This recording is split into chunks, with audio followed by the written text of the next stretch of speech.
and today's video is about to be educational as fuck. This is going to be my most educational, most in-depth video I probably have ever made. Now, way back in the day, you've maybe seen this video. I made a video how to make a song on your phone. So you have your project open. The first thing you want to do is set the tempo. I'm showing the people how I personally record music on my phone, the mics I use, the adapters I need, the blah blah blah. Since that video, it's been quite a while. My life has changed quite a bit, including my recording process. So I actually don't record music like that at all anymore. Yeah, since then it has definitely evolved and upgraded, I would say. If learning how to record music and you learn little things over time, it really is an evolution thing. It's like you're constantly learning stuff and it takes a long time. So basically this video I'm going to be talking about how I record music now. I still record music on my phone, it's just very different now. So I was thinking I'll tell you guys what I learned so you don't have to learn it. Yeah!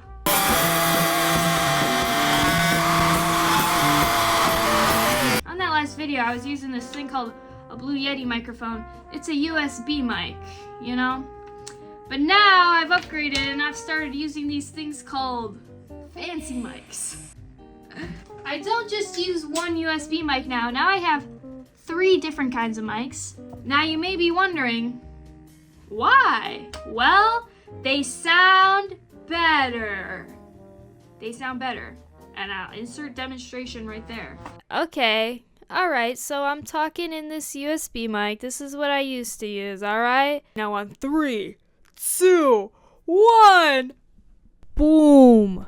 Bob's your uncle. Yeah, I'm talking right now.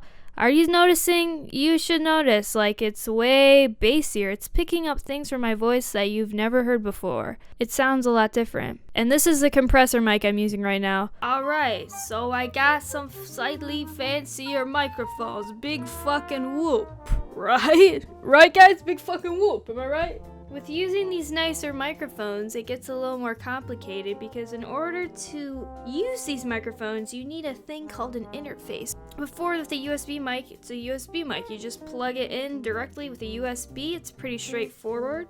But with these fancier mics, it needs an interface in the simplest way possible. Basically, the interfaces convert the microphone signals, or what's being sent from the microphone, into a signal or format that your device can actually read. Otherwise, it would not work. Why need 3 microphones? Why not need 1 microphone? You must be asking. Well, it's because different microphones have different uses.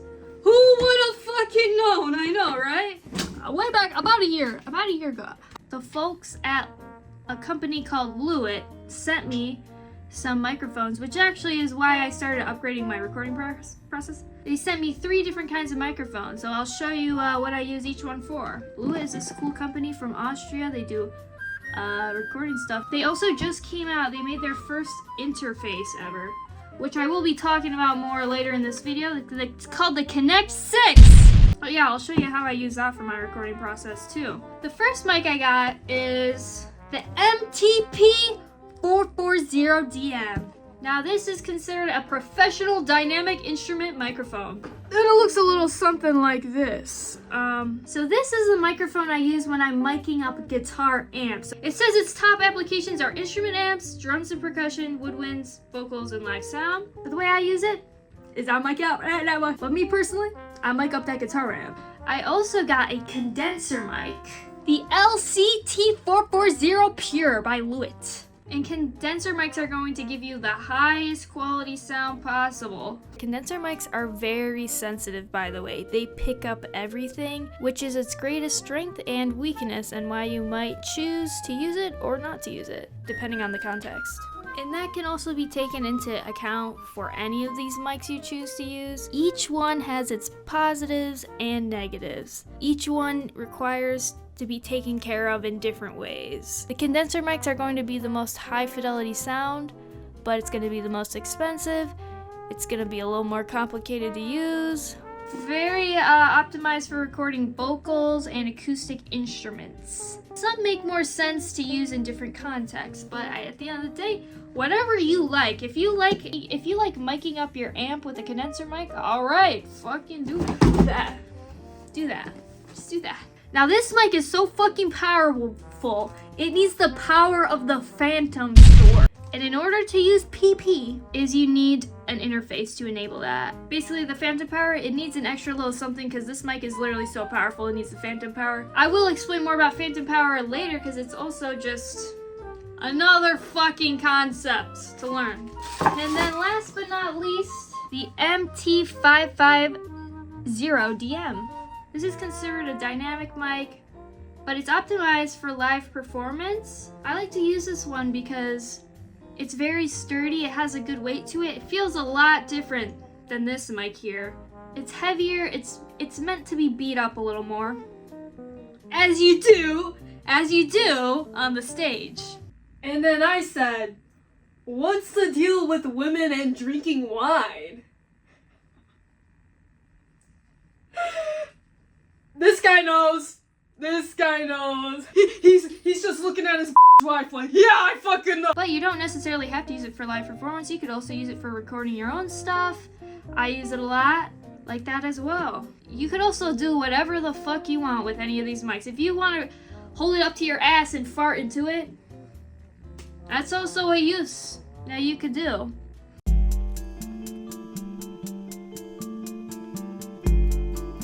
Hello, Tuba Nation. Tuba here, back on a different day.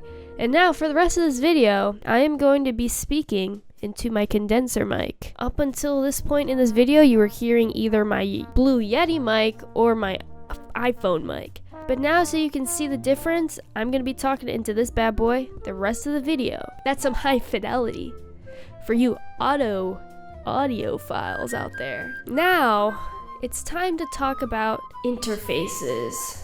This is the one I'm currently using for my current setup that Lewitt sent me. An interface is gonna give you hella holes, bitch.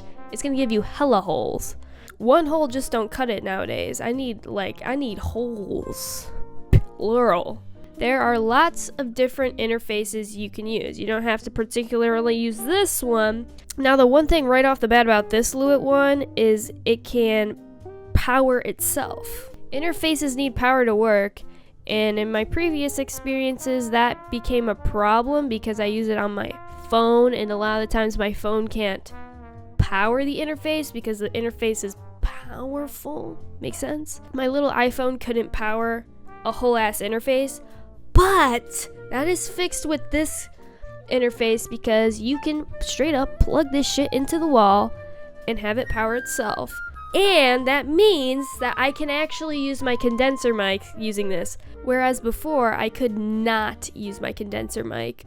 Now the thing with the interface is you don't have to know what every single hole and button does and how to whatever and blah blah blah blah, or use every single thing it can possibly use.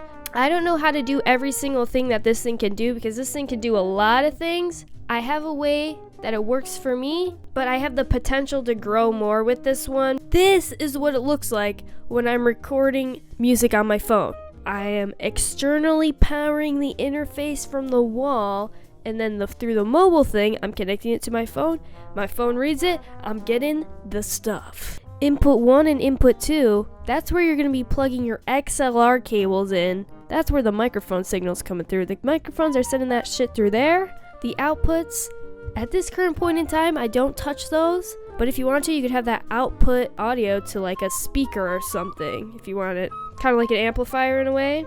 There are different ways to power it. I have mine going to the mobile, but if you want to use this interface with your computer, you just plug that into the computer. On the front of this thing, there's 2 headphone jacks, which you can use that to monitor the sound that you are sending through this thing. If I'm talking into a mic, I could have headphones coming through here and I could listen to that shit. That's just a really quick rundown of the holes. Alrighty, so let me show you exactly what I got plugged into what and where on this Connect 6 bad boy. Now first of all, you need the microphone of your choice. I'm using a dynamic microphone right now. With an XLR cable, I am connecting that into input 1. There's 2 inputs on this interface, so whichever one you prefer. Hypothetically speaking, yes, you could have 2 different mics at the same time, but I'm just going to be using one for now to keep it simple. Another important thing is monitoring. I need to be able to hear what is being inputted into this microphone. So you'll see here, there's 2 options.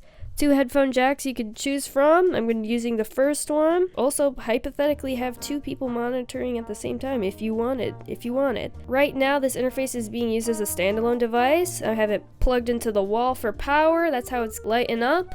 Then a cool thing about the Connect 6 is it looks like a DJ pad. So this big circle here is going to be what you're using to navigate through the different settings. For this interface, the way you know what setting you are changing is based on what is lighting up. So say this input thing is lighting up, that means that if I spin this circle, I am changing that particular setting. You may notice something that says 48V on here. That is actually a fancy way of saying phantom power. The illustrious phantom power, here it is. Now I don't need to use this phantom power right now because I'm using a dynamic microphone, but if I was using my other compressor microphone, I would have to enable that in order to get it working. It needs that extra voltage. One could possibly say that with great phantom power comes great responsibility.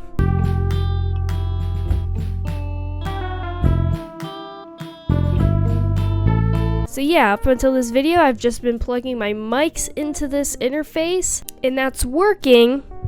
No problems. That's because microphones are considered low impedance. Impedance or impedance? I don't know actually how you say the word. Microphones are a low impedance device. Or you might also hear the term low Z. I'll say low Z because that's easier. How about that? Microphones are low Z. There are other things that are not low Z. You don't need to know what that means really, because I don't even really do. All you need to know is you have to match high to high and low to low. The input level on the Lewitt is low. Personally, I wouldn't direct input my guitar, I would just mic up the amp, but some people like to direct input their guitar and then they use like plugins and built-in preamps and effects in the software. So you might just direct input that right into it with a little 1/4 inch. Now you're gonna run into problems with that because electric guitars are considered high Z instruments. So we got a problem now. We got a high Z electric guitar and a low Z interface. So there will still be sound coming through, but you'll notice the sound sounds not good. It sounds messed up. In order to fix that, you need something that converts. So most people, you know, if they've been doing this, they would get a DI box, which you could buy those online. So you would just run it through a DI box, then input into there, and then that would be fixed. I do not have one of those, but there's a special little trick you can do. If you have a Boss pedal, basically, you can just run your guitar through the Boss pedal into the thing. It basically does the same thing as a DI box, and it fixes the signal. I'll insert a demonstration of that.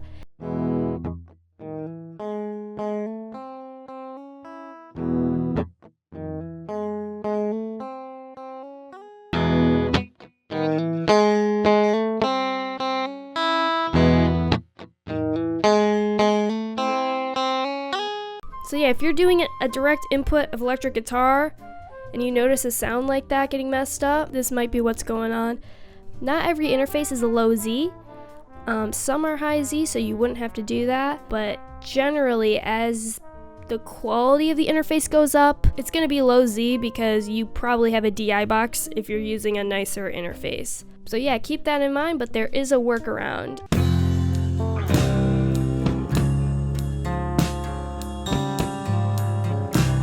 Alright, so this is going to be a little bit of a speed round.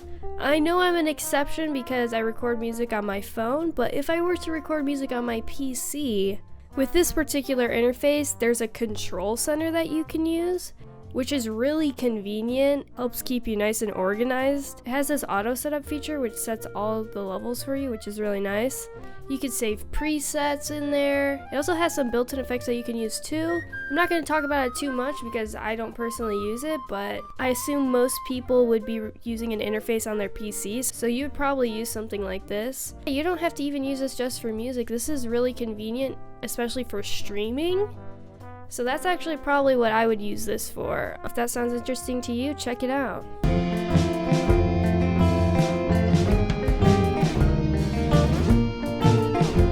Alright, so that's how I be recording stuff. Now for the moment everyone's been waiting for, to actually do it. So what's left is I'm going to do what I said and put it in a song. I'm gonna record a little snippet of a song I've been working on. Let's do that.